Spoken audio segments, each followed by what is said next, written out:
warahmatullahi wabarakatuh. Saya Yuda Fajar Rangka dari kelas 12 Ramin akan menceritakan tentang film November 1828 karya Teguh Karya yang dirilis pada tahun 1979. Cerita ini diawali dengan penggambaran singkat bagaimana keadaan pasukan Diponegoro saat itu. Pasukan Belanda akan menempuh pasukan Diponegoro di desa Semberoto. Untungnya, pasukan Diponegoro telah mengetahui hal ini terlebih dahulu, sehingga mereka sempat kabur dan memberikan beberapa perlawanan balik kepada pasukan Belanda, yang menjadikan hal itu kekalahan mutlak bagi pasukan Belanda dan membuat pasukan Belanda murka. Pasukan Belanda ini dipimpin oleh Jenderal de Kock. Kisah pun berlanjut ketika pasukan Belanda tiba di desa Semberoto. Desa Semberoto telah kosong, hanya tersisa warga-warga daerah tersebut saja. Pemimpin pasukan Belanda berbicara kepada Demang daerah tersebut, Jayang Wirono. Demang yang memihak kepada Belanda walaupun ia keturunan Indonesia. Demang tersebut tahu siapa yang membocorkan informasi penyergapan tersebut, bahwa pelarian pasukan Diponegoro tersebut didalangi oleh Sentot Prawirodjirjo dan disebarkan oleh Kromolidiro, salah satu warga desa tersebut. Pemimpin pasukan Belanda pun menyuruh Kapten Van der Bos untuk menangkapnya. Singkat cerita, selang beberapa hari, pasukan Belanda berhasil menangkap Kromolidiro dan ia ditawan di rumahnya sendiri yang dijadikan benteng sementara bagi pasukan Belanda yang dipimpin oleh Kapten Van der Bos. Mengetahui kejadian tersebut, pemimpin padepokan desa Semberoto yang merupakan salah satu pengikut Sentot Prawirodjirjo langsung mengirim 3 orang pemuda, yaitu Pono, Jarot, dan Tulus, untuk menyampaikan kejadian ini kepada Sentot Prawirodjirjo. Sebelum mereka pergi, mereka menitip pesan kepada Jaduk untuk menjaga keluarga Pak Kromo dan menancapkan pesan di depan pintu gerbang yang berisi tentang bahwa mereka akan melawan Kapten Van der Bos. Dan tak hanya itu, sebagai pengalih perhatian dari pelarian itu, mereka pun berusaha membakar benteng. Hampir saja itu diketahui oleh anak si Demang. Untungnya dengan cepat mereka membereskan anak si Demang itu, dan kejadian membakar benteng itu berhasil, dan mereka pun berhasil kabur dari Semberoto dengan selamat, walaupun terjadi beberapa kejadian penembakan. Saat De Bos mengetahui kebakaran itu, ia langsung mencari tahu siapa yang melakukannya, dan anak si Demang pun berusaha bilang kepada De Bos bahwa Pono, Jarot, dan Tulusa yang telah melakukan hal itu. Namun sayang, ketika diselidiki, bukti yang disebutkan anak si Demang itu tidak ada, karena hal ini telah disiasati dengan baik oleh pemimpin padepokan dan 3 pemuda tadi. Keesokan paginya, Kapten Van der Bos menginterogasi Kromo supaya Kromo membocorkan lokasi keadaan Sentot Prawirodjirjo berada. Namun Kromo bungkam. De Bos pun terus memaksa, hingga akhirnya ia mengancam keluarga si Kromo, dan ia pun tetap bungkam. Hingga akhirnya Letnan Van Aken pun mencoba cara lain, dengan cara memperbolehkan Kromo berbicara dengan putrinya. Siapa tahu hati Kromo melunak dan mau memberitahu putrinya di mana lokasi Sentot Prawirodjirjo berada. Namun hal itu tetap gagal. Kromo tetap bungkam. Di sisi lain, warga pun sudah mulai penat dengan kerakusan si Demang. Mereka berharap Kromo segera dibebaskan. Untuk mengatasi hal tersebut, penasihat si Demang berinisiatif supaya melakukan hubungan baik dengan Kromo, dengan harap itu bisa membungkam mulut warga. Akhirnya diutuslah anak si Demang. Namun sayang, ketika anak si Demang sedang berbicara kepada Van der Bos untuk meminta izin, 4 pasukan Belanda mati mendadak. Hal ini karena ada seorang telah meracuni makanan pasukan Belanda. Hal ini membuat Van der Bos murka, dan akhirnya Van der Bos menyuruh pasukannya untuk menangkap anak si Demang itu. Dan mereka gagal menangkap, tapi mereka berhasil menembak anak si Demang. Anak si Demang pun mati di tempat. Dan pemimpin padepokan yang berusaha mencegah hal itu ditembak juga dan mati juga. Karena hal itu, Van der Bos makin murka, makin panik, makin gelisah. Ia langsung mengintegrasi Kromo dan dengan serius akan mengancam keluarga Kromo. Kepanikan mulai terjadi di sini. Tangis-tangis pun mulai kedengaran. Hingga akhirnya Letnan Van Aken mengakui bahwa ia yang telah membocorkan informasi penyadapan tersebut.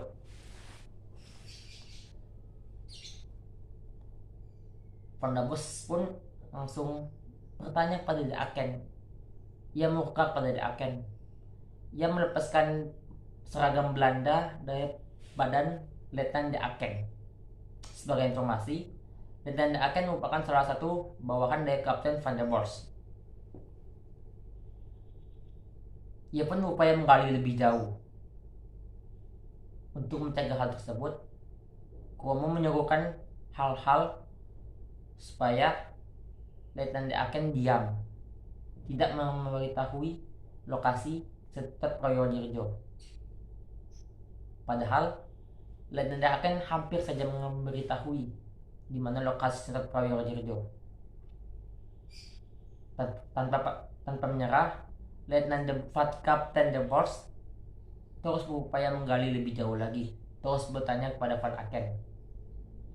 Dan Kromo pun terus menyuarakan hal-hal supaya Van Aken diam. Karena Kromo membuat Van der Bos panik, murka, marah. Dengan geram, ia pun menembak Kromo. Dan Kromo meninggal saat itu juga.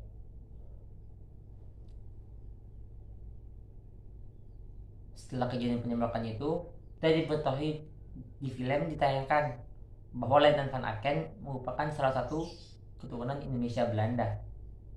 Hal itulah yang membuat mengapa ia baik kepada kepada bangsa Indonesia saat itu. Di sisi lain, Pono, Jarot, dan Tulus telah lama tiba di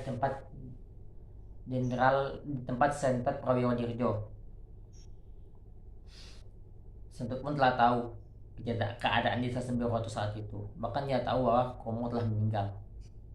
Akhirnya, Sentut pun memutuskan untuk mengirim Pono, Jarot, dan Tulus kembali ke desa tersebut bersama anggota Cabilan. Di desa Sembiroto,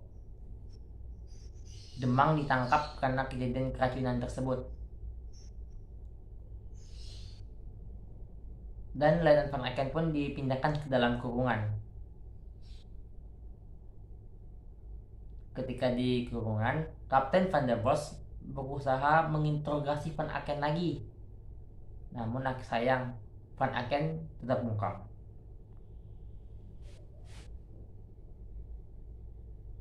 Hal ini membuat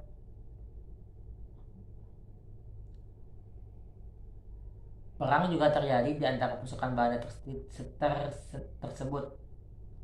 Perang keyakinan. Ada beberapa Belanda yang lebih memilih memihak kepada Kapten Van der Bos yang keras tapi kuat. Ada juga memihak kepada Letnan De Aken yang berhati baik.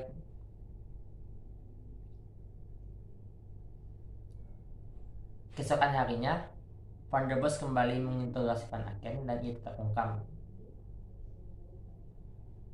saat itu juga datanglah kelompok di saat itu juga datanglah kelompok Cabilan. Kelompok yang membawa Pono, Jarot, dan Tulus. Pono, Jarot, dan Tulus pun langsung pergi dari kelompok Cabilan itu dan menitipkan pesan dan barang kepada salah satu anggota Cabilan untuk disampaikan kepada Jaduk. Singkat cerita, ketika Cabilan sedang diselenggarakan, anggota Cabilan itu memberikan pesan dan barang tersebut kepada Jaduk. Dan dia itu langsung memberitahui kepada keluarga Kromo supaya Laras bertemu dengan Pono, Jarot, dan Tulus esok malam di tempat ia memberikan barang tersebut pada Pono, Jarot, dan Tulus. Namun sayang, kejadian tersebut diketahui pasukan Belanda. Dan ya, pasukan Belanda pun tahu. Keesokan harinya, Cabilan pun dilakukan lagi. Singkat cerita, Cabilan terus berjalan hingga akhirnya Laras bertemu dengan Pono, Jarot, dan Tulus. Namun sayang, sebelum mereka berbicara panjang lebar, karena hal ini telah diketahui oleh salah satu pasukan Belanda, Pono, Jarot, dan Tulus pun ditangkap oleh pasukan Belanda. Kembali lagi ke penyelenggaraan Cabilan tadi, yang mana Van der Bos masih menonton Cabilan itu. Salah satu penari utama mengganti selendang yang ia pegang menjadi pistol. Pistol tersebut pun tak lama kemudian diacungkan ke arah Letnan Kapten Van der Bos dan ditembak. Namun sayang, itu tidak mengenai Kapten Van der Bos, hanya mengenai anggota pasukan Belanda. Mengetahui hal itu, Van der Bos pun langsung menyuruh pasukannya untuk menangkap anggota Cabilan. Di saat penangkapan itu terjadi, salah satu anggota Cabilan berhasil mengambil tembakan dan menembak Kapten Van der Bos. Namun sayang, tembakan itu hanya mengenai lengan Kapten Van der Bos. Singkat cerita, setelah penangkapan terjadi, Der Bos kembali menginterogasi Van Aken. Seperti biasa, Van Aken tetap bungkam. Ia pun langsung menangkap keluarga Kromo, yaitu istri dan anaknya, dan memindahkannya ke kurungan lalu mengintegrasi mereka. Dan ya, mereka juga bungkam. Tepat saat itu juga, anggota Cabilan yang berhasil ditangkap tadi malam dimasukkan ke kurungan bersama mereka. Sebelum Laras dan ibunya ditangkap, mereka sempat memberitahu Jaduk untuk melakukan sesuatu dengan cara mengumpulkan warga. Setelah itu, Pak Bambang, pemimpin Cabilan yang dikurung di depan benteng, dipindahkan ke dalam kurungan bersama Lemang Dieng Wirono dan Letnan Van Aken. Di saat akan dipindahkan, Pak Bambang terus menyerukan hal-hal tentang hak-hak warga yang telah diambil oleh pasukan Belanda.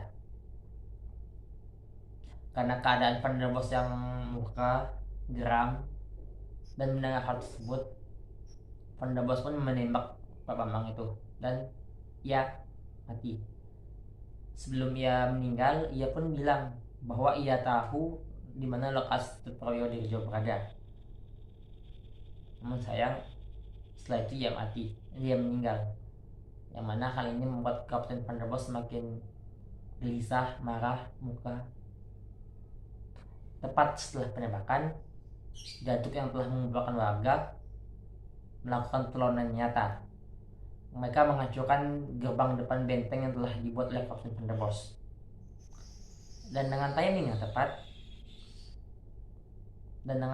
tepat, pasukan Sentot Prawiro Dirjo telah tiba di desa Sembiroto. Akhirnya peperangan pun terjadi. Laras-laras pun, senapan-senapan pun terus ditembakkan. Meriam-meriam terus tembak. Kepanikan terjadi di mana-mana. Perlahan demi perlahan, pasukan Belanda pun terpukul mundur oleh pasukan Sutopo Jojo dan warga desa Sembroto. Hingga akhirnya Letnan Van der Bos, Kapten Van der Bos terkurung dan antara warga-warga. Warga-warga mengelilinginya. Dan akhirnya dia pun menembak Kapten Van der Bos dengan dramatis, dan Kapten Van der Bos mati di tempat, meninggal di tempat. Dan ini merupakan kemenangan bagi warga Indonesia dan happy ending. Film ini diakhiri dengan sebuah kalimat yang begitu menyentuh, yaitu Jarmasuki Mawabea. Tidak ada kesejahteraan tanpa pengorbanan. Itulah tadi penjelasan ulang tentang film November 1828. Mungkin saya banyak kesalahan, omongan saya cadel atau suara saya tidak jelas, dan pandangan mata saya yang kadang kamera dan kadang mengarah ke arah lain, itu karena pikiran saya memandang layar HP. Jadi itu mohon dimaklumi sekali lagi. Sekian dari saya. Wassalamualaikum warahmatullahi wabarakatuh.